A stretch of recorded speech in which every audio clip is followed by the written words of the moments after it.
With a steep fuel price hike on the cards against the backdrop of the current economic crunch, business rights organization Afrobusiness has warned of tough times ahead.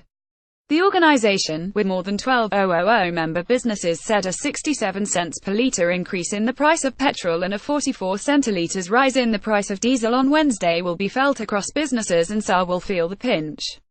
CEO Pete LaRue said the increase, the fourth since February, naturally affects the cost of transportation and commuting, adding that prices of food, goods, services and agriculture are determined by the cost of fuel. Fuel, like electricity, affects all businesses and adds to cost base. It feeds to the cost structure of the economy, he said.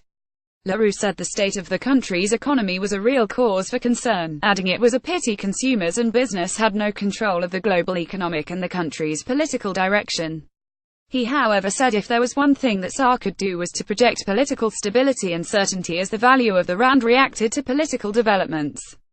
Though the value of the rand is affected by the movements in the economic sector, it also tends to react to political developments and the weakening rand impacts on imports and other economic activities, he said. The National Taxi Alliance has written to Transport Minister Joe Maswanganyi requesting an urgent meeting to discuss the hefty fuel price hike.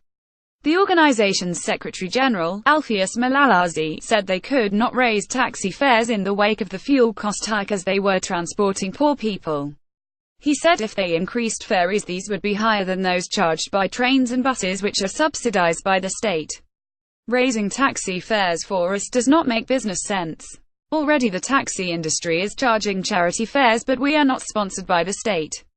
If we increase, commuters will simply go to our subsidized competitors who are charging market-related fares, Malalazi said. He said they wanted Maswanganyi to pronounce on their demand for a subsidy or face the industry in the streets or in court.